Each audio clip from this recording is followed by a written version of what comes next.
Buenas noches. Buscadores de la oscuridad. Si creían que el mundo terminaba en los noticieros y las hipotecas, están trágicamente equivocados. Hay sombras, niveles que la moral humana prefiere ignorar, y hoy vamos a decir, no hay nada tan aterrador como aquello que la civilización, con su falsa luz de progreso, ha decidido declarar desconocido. He hurgado en los archivos, he barrido el polvo de grimorios olvidados, y he reunido las historias más extrañas, las más impactantes y las más genuinamente horripilantes, que vinculan el misterioso mundo de la demonología con esa incómoda institución llamada cristianismo. Prepárense, porque la punta del iceberg no es un lugar seguro. Comencemos a descender. El nivel 1, la arquitectura del tormento. El primer nivel de esta inmersión en la oscuridad es engañoso, casi un preámbulo. Es donde el terror toma forma, se organiza y se convierte en arte. El infierno de Dante, la obra maestra del castigo proporcional, corría el siglo XIV, una época donde la higiene era un mito y la teología era el bestseller indisputable. Fue entonces que un tal Dante Alighieri, polímata italiano, con una imaginación perturbadoramente vívida, se sentó a escribir lo que hasta hoy se considera la hoja de ruta definitiva del más allá, la Divina Comedia. Este poema, dividido en 3 movimientos, el descenso a la oscuridad, el ascenso a la purificación y la visión de la luz divina, culmina, para variar, en un encuentro con el Dios cristiano. Pero seamos honestos, a nadie le importa el paraíso. Lo que vendió libros e inspiró a generaciones de pintores góticos fue la primera parte en el infierno. Dante, guiado por la voz tranquila del poeta romano Virgilio, el primer guía turístico del inframundo, nos relata un viaje por un reino de sufrimiento tan meticulosamente organizado que parece diseñado por un arquitecto germánico obsesionado con la burocracia del dolor. El inframundo de Dante no es una hoguera caótica y genérica, es un edificio de pesadilla compuesto por 9 círculos. Y aquí está el detalle verdaderamente grotesco: el castigo no es aleatorio, es proporcional al pecado. Esto no es solo ira divina, es una sofisticada ingeniería penal. Consideremos, por ejemplo, el destino de aquellos que no aceptaron a Cristo, pero que a pesar de todo no vivieron una vida particularmente pecaminosa. Ellos terminaban en el primer círculo, conocido como el limbo. No sufrían daños físicos, eran tratados con honor, su tortura, una existencia de eterna melancolía, una nostalgia constante por una luz que jamás podrían ver, el paraíso al que nunca se les permitió el acceso, una condena sutil digna de un psicólogo. En contrast, y aquí es donde las cosas se ponen realmente incómodas, los glotones, aquellos que abusaron de la comida y la bebida, eran condenados al tercer círculo. Su castigo era ser constantemente devorados y excretados por otros glotones, en un ciclo eterno de asco y dolor. La boca que pecó se convierte en la única entrada y salida de su castigo. Un festín que nunca termina y que siempre huele a vómito. Un destino que te hace pensar 2 veces antes de pedir ese segundo postre. La traición y el frío más profundo, pero la joya de la corona de la maldad, el verdadero sótano del sufrimiento, es el 9º y más profundo círculo, a la traición. Este lugar no arde, no. El traidor no merece el calor purificador del fuego. La traición es el acto más frío que puede cometer un ser humano, y por lo tanto, su castigo es un páramo helado. Los condenados son castigados mordiendo el cuello de otros traidores eternamente. La desesperación se congela, y el único sonido es el crujir de los dientes en la carne de un compañero de miseria. Y en el epicentro de este páramo, en el centro mismo de la traición, se encuentran las figuras más infames. Aquí, en la boca eterna del propio mal, están Bruto, Casio y por supuesto Judas Iscariote. Judas, por la traición a su maestro, y Bruto y Casio, por la traición al ideal de César. Los 3 sufren la pena de ser masticados continuamente por Lucifer. El príncipe del infierno no los devora y desecha como a los glotones, simplemente los mastica, manteniendo vivo el dolor de su elección. Es una tortura de la que no hay escape. Dante nos dejó un mapa que, de alguna manera, reconforta a la mente humana. Nos dice que el mal está contenido, clasificado y castigado según su peso. Pero, ¿y si ese mapa es solo una fachada? ¿Y si el verdadero mal está aquí, entre nosotros, controlando los hilos? Los Illuminati y la conspiración en la sala de baile a principios de los años 2000. Si encendías un televisor era casi imposible no ver la señal. Figuras icónicas de la cultura pop, desde Beyoncé hasta Jay-Z, parecían hacer una señal del ojo que todo lo ve. Un símbolo omnipresente en obras de arte cristiano, en el billete de $1 estadounidense, en edificios masónicos y, supuestamente, en las sombras donde se reúne un grupo secreto que controla cada aspecto de tu patética existencia, los Illuminati. El mito moderno tiene sus raíces en una sociedad real, en los Illuminati de Baviera, fundada en 1776 por Adam Weishaupt, un profesor de derecho alemán. Su objetivo era, en esencia, infiltrarse, atraer a la élite mundial para que, una vez en el poder,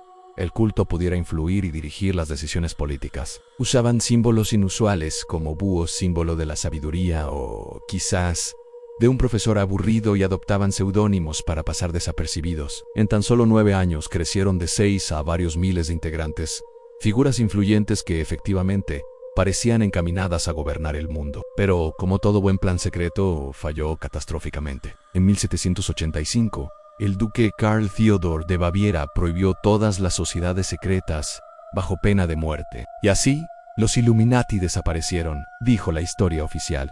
Pero el mito, por supuesto, solo comenzó a crecer. Se susurró que la Sociedad de Baviera era solo una fachada, que el verdadero grupo fue fundado mucho antes, durante el Antiguo Egipto, y que su verdadero mecenas era, sí, lo adivinaron, en Lucifer. Se cree que este grupo, compuesto por figuras públicas conocidas, incluidos algunos padres fundadores de Estados Unidos y familias famosas como los Kennedy o los Rothschild, no solo se reúne en salas oscuras, sino que celebra fiestas y bailes secretos. Un ejemplo destacado, que se ha convertido en el epítome de la estética macabra de la élite, ocurrió en diciembre de 1972, organizado por Marie Helene de Rothschild, miembro de una de las familias más ricas y poderosas. La invitación requería un espejo para ser leída, una boutade pretenciosa, sin duda, y los invitados acudieron con máscaras y disfraces extravagantes. Pero la decoración... Las mesas estaban adornadas con muñecas desmembradas, cráneos fracturados, maniquíes y arte grotesco. Estas reuniones congregaban a las personas más influyentes del planeta, aquellos que supuestamente controlan las economías globales, dirigen las guerras importantes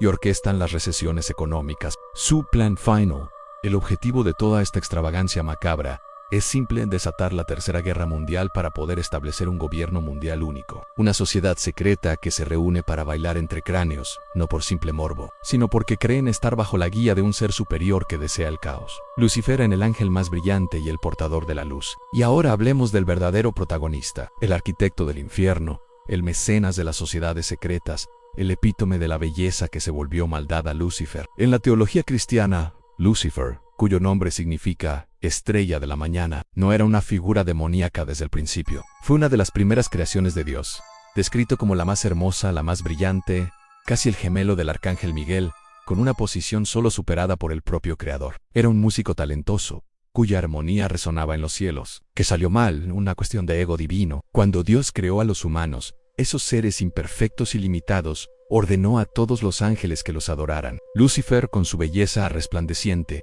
sintió una envidia colosal y se rebeló.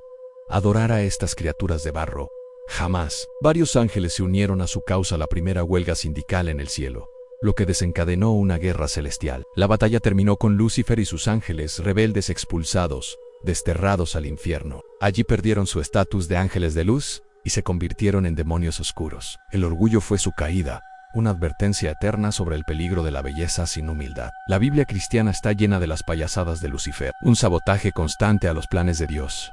La historia más famosa, por supuesto, es la del Jardín del Edén. Se transformó en una serpiente elegante, por cierto, y engañó a Eva para que rompiera la única regla en comer de un fruto prohibido. La consecuencia fue la expulsión de Adán y Eva, y el inicio de la vida humana como la conocemos, tan difícil, dolorosa y sobre todo, corta. Mientras que para el cristianismo, Lucifer es la figura demoníaca central. En sistemas de creencias como el luciferianismo, es admirado, no es adorado como un amo, sino como un modelo a seguir. Es visto como el destructor, el guardián, el liberador y sobre todo, el portador de luz, el conocimiento y el desafío. Los luciferianos modelan su conducta basándose en su desafío a la autoridad y su búsqueda del conocimiento individual, buscando emularlo sin necesariamente adorar al Satanás bíblico. Lucifer no es solo un demonio. Es la idea de la rebelión, la idea de que la belleza y el intelecto pueden, y a menudo deben, volverse contra su creador. En nivel 2, en los generales de la oscuridad, ahora que hemos sentado las bases con los grandes arquitectos del infierno y el caos, subimos un escalón en la jerarquía, adentrándonos en el nivel 2, donde encontramos a los burócratas del inframundo, los generales que ejecutan la voluntad del Señor Oscuro. Stoles, el príncipe búho del conocimiento. Conozcan a Stoles, el 36º general demoníaco en el ejército de Lucifer. Como muchos de sus compañeros, fue un ángel antes de unirse a la rebelión. Pero Stolas no era un guerrero, era más bien el estratega tranquilo. Durante la batalla desempeñó un papel crucial guiando a los rebeldes a los destinos adecuados, una especie de experto en logística demoníaca. Tras Lacada.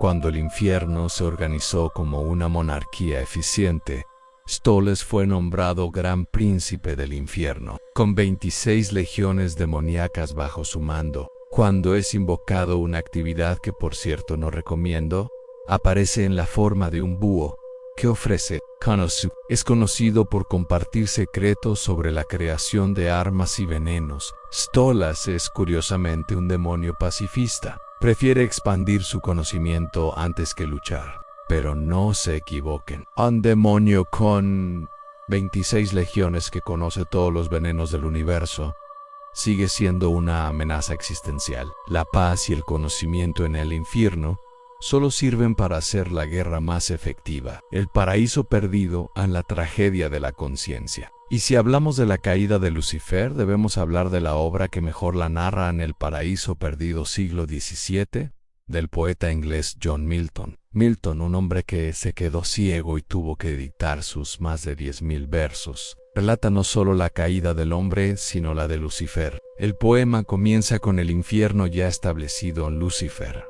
derrotado y desterrado, junto con los otros caídos, en un lugar de fuego y tormento. Pero Lucifer no se queda quieto, inmediatamente planea su venganza contra Dios, una venganza mucho más retorcida que una simple revancha. Mientras tanto, Dios crea a Adán y Eva en el jardín del Edén, dándoles una sola regla: no comer del árbol del conocimiento. Lucifer, viajando desde el infierno, un viaje épico en sí mismo, se disfraza de serpiente y convence a Eva en el acto de comer del árbol. Los lleva a la conciencia, al conocimiento y, por supuesto, a la vergüenza. Lucifer regresa triunfante al infierno, donde sus ángeles caídos lo alaban por haber tomado el control del nuevo mundo de Dios. Pero el karma, incluso en el infierno, existen como castigo secundario. Los ángeles caídos son transformados en serpientes, despojados de sus extremidades y de su capacidad de hablar. El poema se convirtió en un símbolo de resistencia contra la monarquía. Fue prohibido por el rey Carlos y curiosamente, muchos lectores admiraron a Lucifer por desafiar a su creador, viéndolo como el verdadero héroe trágico. Milton consolidó a Lucifer como un personaje literario de complejidad inaudita, un tirano, sí, pero también un defensor de la libre voluntad. Asmodeus, la concupiscencia y el engaño en el siguiente escalón jerárquico. Nos encontramos con la perversión y el deseo en su máxima expresión. Asmodeus, uno de los 7 príncipes del infierno, solo por debajo de Lucifer, el segundo en jerarquía, comanda cientos de legiones de demonios y fue, en el cielo, conocido como Asmodel, el ángel de Abril, la paciencia y el regente de Tauro.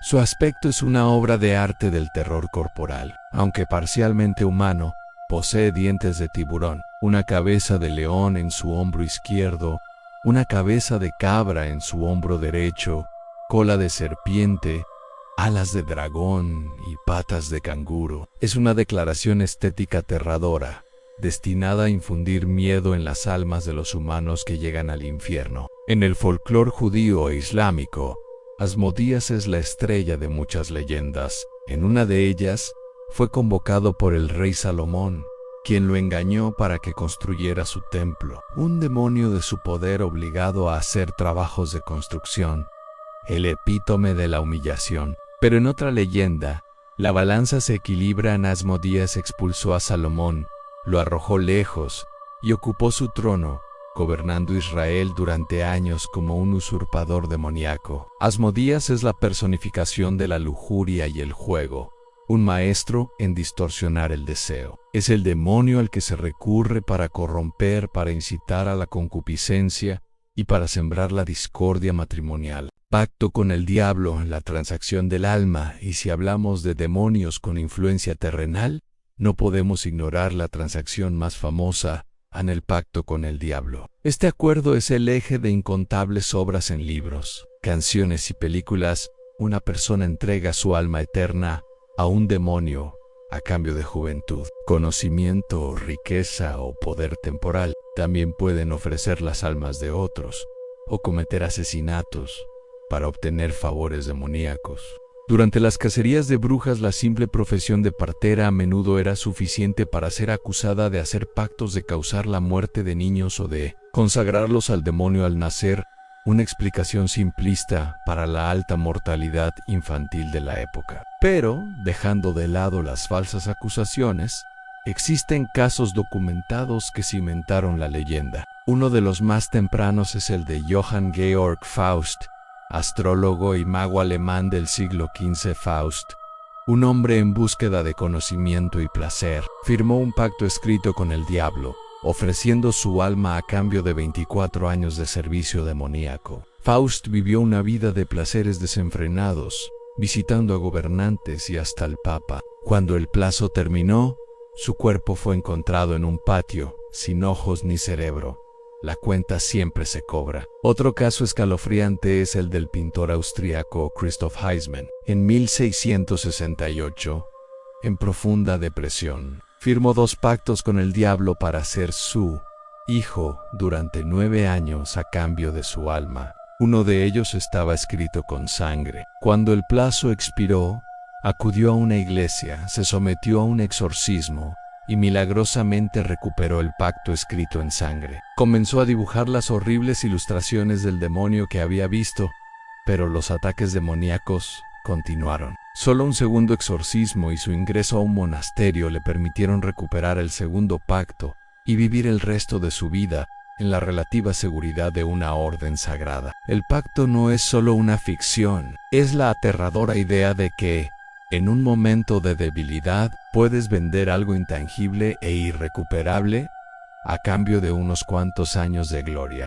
Y el diablo siempre respeta el contrato. El problema es que al final siempre gana. Y aún no hemos salido de los primeros niveles. La oscuridad es más densa, más organizada y mucho más antigua de lo que cualquier teólogo quisiera admitir. Nos queda mucho más de este descenso al infierno burocrático. Si la parte 1 les dio una sensación de orden burocrático en el infierno, permítanme asegurarles que todo se desmorona en cuanto la reina entra en escena. El inframundo tiene una jerarquía de machos alfa caídos, sí, pero su verdadera energía oscura y caótica proviene de una figura mucho más antigua y aterradora que cualquier ángel rebelde. Lilith, la primera esposa y madre de demonios. El nombre de Lilith apenas aparece en la Biblia hebrea, pero su historia es la de la primera disidente. Según el folclore mesopotámico y judío, ella fue la primera esposa de Adán, creada al mismo tiempo que él insistía, Ela, con la misma dignidad. Su matrimonio terminó cuando Adán intentó imponerse durante el acto sexual. Lilith se negó a ser sometida, insistiendo en que eran iguales. Así, ella abandonó el jardín del Edén y en un acto de suprema rebelión, se unió a los ángeles rebeldes de Lucifer antes de la guerra celestial. Lo que viene después es el material de pesadillas. Lilith mantuvo relaciones con demonios y dio a luz a una plétora de seres infernales, ganándose el apodo de madre de todos los demonios y la verdadera reina del infierno. Su castigo divino fue la matanza de todos sus hijos. Empezó a devorar bebés humanos y a causar abortos espontáneos en mujeres embarazadas, solo perdonando a aquellos con amuletos protectores que llevaban su nombre. Lilith es descrita como una de las demonias supremas, poderosa, sádica y maliciosa. Es el verdadero terror de la noche, y un recordatorio de que la igualdad puede tener un precio sangriento. Visiones del castigo en la propaganda del miedo dejando a un lado a la reina. Veamos a quienes han regresado para contarlo.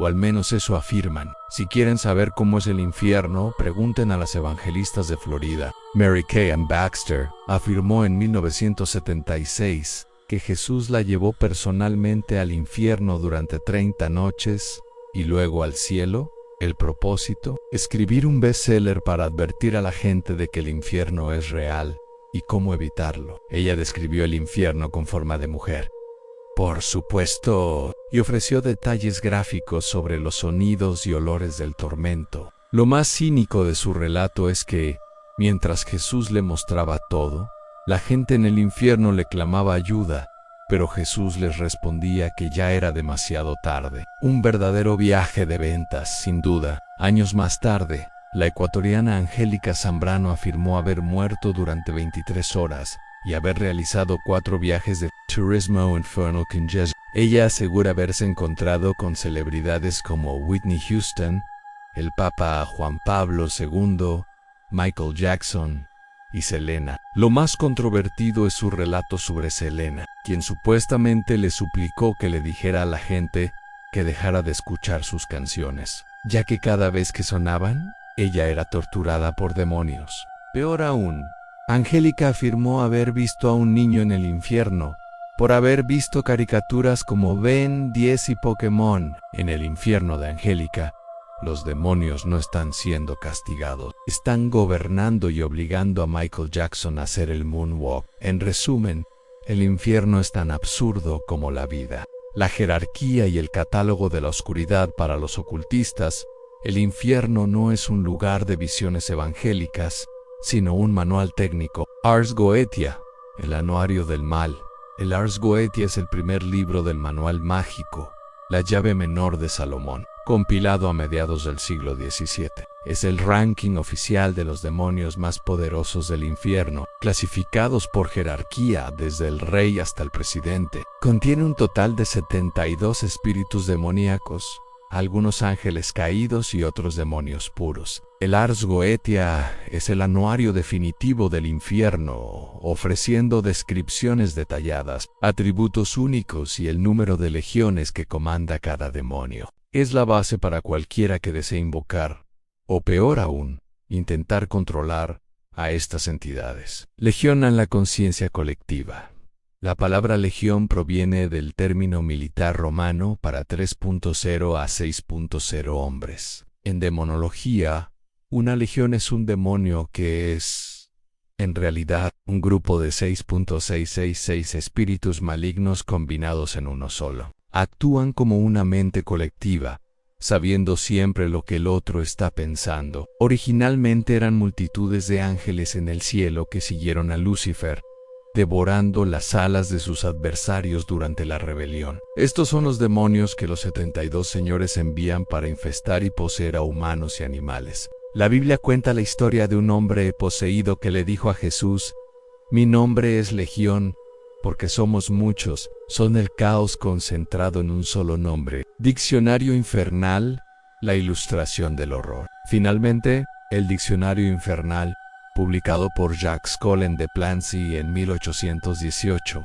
comenzó como una investigación escéptica, pero se convirtió en una de las obras más influyentes sobre demonología. De Plancy compiló los nombres, rangos y apariencias de cientos de demonios, pero su obra alcanzó la fama con su sexta y última edición, cuando incluyó 69 ilustraciones de Louis Le Breton. Estas imágenes se convirtieron en las representaciones canónicas de los demonios y fueron ampliamente utilizadas en versiones ilustradas de otros grimorios. Así, un intento de escepticismo terminó creando las imágenes más icónicas del terror demoníaco. Si creyeron que los generales y la reina madre eran el peor de los problemas, es hora de que entiendan la jerarquía de la desobediencia cósmica. Los demonios que hemos visitado hasta ahora son los ejecutores. Ahora entramos en el reino de los verdaderos arquitectos del mal, aquellos que fueron creados para el esplendor y eligieron la sombra. La semilla de la abominación a los Nefilim en el Génesis, el texto fundacional. Hay una mención tan breve como aterradora en la unión entre los hijos de Dios y las hijas de los hombres. Algunos teólogos debaten si estos hijos eran ángeles de Dios o demonios, pero el resultado de su unión no deja lugar a dudas sobre su naturaleza. A los Nefilim eran una raza de gigantes sobrenaturales, mitad humanos y mitad algo más, dotados de una fuerza, poder y autoridades comunales. Los antiguos israelitas, al verlos, se sentían como simples saltamontes en comparación, una clara señal de su imponente terror. Los Nefilim eran criaturas temibles y violentas, cuyo pasatiempo favorito, según algunas leyendas, era la antropofagia. Comían hombres, tomaron el control de reinos, se hicieron adorar como dioses y sembraron el caos de manera tan eficiente que, según la tradición, Dios decidió inundar la tierra. El gran diluvio no fue solo un castigo a la maldad humana, Fue una medida de control de plagas, un intento desesperado por erradicar estas abominaciones antes de que pudieran hacer un daño irreversible. Un puñado, sin embargo, sobrevivió la prueba. Goliat, el famoso gigante filisteo, era descendiente de uno de estos seres, cuya línea de sangre se extendió hasta que un joven rey David lo derribó con una simple piedra. La existencia de los Nefilim es la prueba de que el mal no se conforma con el alma, busca corromper la propia carne. El terror del abismo Leviatán y Moloch. En la corte de Lucifer los títulos son más que honoríficos, son declaraciones de poder. Leviatán, el portero de la envidia. El Leviatán no es solo una criatura, es una fuerza de la naturaleza confinada, un enigma que desconcierta a teólogos y mitólogos. Es una gran ballena, un dragón o una serpiente marina prehistórica. La Biblia lo describe como una bestia marina monstruosa, de múltiples cabezas, capaz de escupir fuego y ácido por su boca. Su piel era impenetrable, y su presencia controlaba los océanos de la tierra, creando tsunamis y haciendo desaparecer barcos. Los antiguos veían el océano no solo como una masa de agua, sino como una prisión para espíritus malignos y dioses prehistóricos. En demonología, el Leviatán tiene un título preciso: es el demonio de la envidia. Él, junto a Lucifer, Satanás y Belial, forma los 4 príncipes coronados del infierno. Su función es tan aterradora como su forma. Es el portero del reino, y se cree que su boca es la mandíbula del infierno, una fauce abierta que traga las almas condenadas. Un dragón acuático que representa el pecado más corrosivo y que actúa como la puerta de entrada a la condenación eterna. Moloch, el dios de la fertilidad hambriento. Moloch fue un ángel caído que se ganó el título de rey entre las legiones de los condenados. Gobernaba una parte del infierno hecha de lava, volcanes y ríos de hielo, tan inhabitable que incluso otros demonios evitaban su territorio. Es el lugar reservado para aquellos que son malvados y codiciosos. Pero la historia de Moloch es mucho más antigua. En la tradición cananea, era adorado como el dios pagano de la fertilidad, un título que suena hermoso hasta que se revela su precio, al sacrificio de niños. Moloch tenía una predilección extrema por los infantes, que eran arrojados al vientre de una gigantesca estatua de bronce, con cuerpo de hombre y cabeza de toro que había sido prendida a fuego. Estos sacrificios eran comunes cuando las cosas iban mal en guerra, sequía o hambruna. La Biblia relata cómo el rey de Moab, perdiendo una guerra, sacrificó a su hijo primogénito, y al hacerlo, apaciguó a Moloch, lo que hizo que los israelitas perdieran la batalla. Moloch es la encarnación del deseo de prosperidad, al precio más alto en la sangre inocente. El ocultismo y las advertencias silenciosas: si los demonios existen, siempre habrá manuales para invocarlos. La humanidad no aprende. El libro de Abramelin, La magia verdadera y sus peligros. El libro de Abramelin es una autobiografía del siglo XV sobre misticismo judío y enseñanzas mágicas, dividida en 3 partes cruciales. La segunda parte es una guía detallada para invocar y controlar a tu ángel guardián santo. Pero el proceso es macabro, implica convocar y atar a los 12 reyes y duques del infierno, incluidos Lucifer, Leviatán y Belial. La última parte ofrece sigilos y hechizos para todo, desde invisibilidad hasta riqueza y vuelo. Pero el libro tiene una advertencia ominosa: está maldito. Muy pocos se han atrevido a completar el ritual. Uno de ellos fue el famoso ocultista Aleister Crowley, fundador de Telema. Crowley se aisló en la notoria casa Boleskine, una mansión con historias de incendios misteriosos y cadáveres reanimados para realizar los rituales. Durante ese tiempo, el encargado de la casa sufrió tragedias personales, incluida la muerte de 2 de sus hijos. Crowley nunca terminó los rituales, fue llamado a París y más tarde confesó que se le habían ido de las manos. El libro de Abramelin es claro: atar a un espíritu puede ser muy peligroso. Belial, la seducción final. Finalmente, llegamos a Belial, uno de los demonios más populares y más peligrosos en la cultura pop. Su nombre ¿Qué significa sin Señor?